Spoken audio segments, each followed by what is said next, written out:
Hi hi අඟුරු වෙනකම් පුච්ච ගන්නෙත් නැතුව කජු කිරි ඇඟට ඉහා ගන්නෙත් නැතුව කජු පුච්චන විදිහක් තමයි අද අරගෙන ආවේ. මුලින්ම මම මේ වගේ මුට්ටියක් අරගන්නවා. මේක ගෙදර පාවිච්චි කරන්න නැතුව අයින් කරපු එකක් ගන්නවා නම් තමයි හොඳ. මොකද මේ කජු කිරි ඉහුනහම මේ වායේ යන්නේ නැහැ. ඒ හින්දා මේක ආයි පාවිච්චි කරන්න අමාරුයි. ඉතින් අපි හැමෝගෙම ගෙදර තියෙනවනේ පාවිච්චි කරන්න නැතුව අයින් කරන ඒවා මේ වගේ. ඔය තියෙන්නේ මං කලින් කජු පුච්චලා ඒකේ ඉහුන කජු කිරි පාරවල්. දැන් මම මේ භාජනයේට මේ කජු ටික දාගන්නවා. ඒ කරලා ඒක හැමම දරලිපේ තියෙනවා. මේක දරලිපේ කරගන්න ඕන නම් තමයි වඩාත් සුසු. ලිපේ තියලා විනාඩියක්වත් යන්න කලින් තමයි මෙහෙම දුම එන්නේ. ඒ වෙලාවට ලී කෑල්ලකින් මේ වගේ කලවම් කරන්න ඕන. හැන්දක් නම් පාවිච්චි කරන්න එපා. පේනවනේ කලවම් කරනකොට දුම එනවා ටිකක් වැඩි. එහෙම වෙන්නේ උඩ යට මාරු වෙවි හොඳට කජු එක පිච්චෙන හින්දා. අනිවාර්යෙන් ඒ හින්දා කලවම් කරන්න ඕන. මේ විදිහට කජු පුච්චන්න ගොඩක් වෙලා යන්නේ හරි ඉක්මන්. මේ තියෙන විනාඩි 5ක් විතර යනකොට පේනවනේ හොත්තටම දුම යනවා දැන්. ඔන්න මම ඔයාලට හැන්දකින් අරන් පෙන්නන්නම්. ඒ වුණාට කජු ගොඩක් පිච්චිලා නැහැ. මේ පේනවනේ.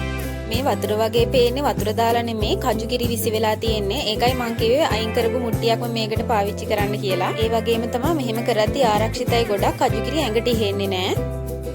දැන් ඔන්න ලිපේ තිබ්බ වෙලාවෙ ඉඳන් විනාඩි 8කට විතර පස්සේ මං ඇවිලුණ කඩදාසි කොලයක් දානවා මේක ඇතුළට.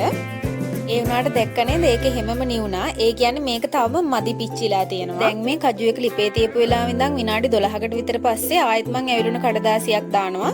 පේනව නේද ටක් ගාලා ඒක ඇවිලුණා. මේ වෙලාවටත් හොඳට ලී එකකින් කලවම් කරන්න ඕන. එතකොට තමයි අඟුරු වෙන්නේ නැතුව කජු එක හොඳට පිච්චෙන්නේ. කඩදාසි කොලේ දාලා විනාඩි 3කින් විතර මම ටග්ගල මේක මුඩියකින් වහ ගන්නවා. ප්ලාස්ටික් එකක් පාවිච්චි කරන්න එපා මේකට. ඔන්න දැන් ඇතුලේ තිබ්බ ගින්දර ඔක්කොම නිවුණා. දැන් මේක ලිපෙන් අයින් කළා. මම ටික වෙලාවක් මෙහෙමම තියනවා නිවෙන්න. මේ නිවුණ ටික මම කවරයක් උඩ දාගෙන ආවා. ඊළඟට කජු ටික තලා ගන්න ඕන. මම මේ වගේ ඇඟිලි දෙකක් විතරක් රෙදි කෑල්ලකින් බැඳගත්තා.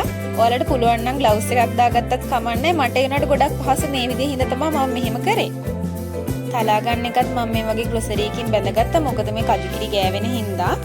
ඊළඟට මේ වගේ පරිස්සමට තලා ගන්න තමයි තියෙන්නේ. මේ පේනවනේ දැන් කජු ටික පිච්චිලා තියෙන්නේ හොඳට. මෙහෙම තලා ගත්තට පස්සෙත් අර රට කජු වල තියෙනව නේද පොත්තක්. අන්න ඒ වගේ පොත්තක් තියෙනවා. ඒක අයින් කරගන්න ඕන. නැත්තම් මේක තිත්තයි. ඔය විදිහට කජු ටික තලා ගන්න තමයි තියෙන්නේ.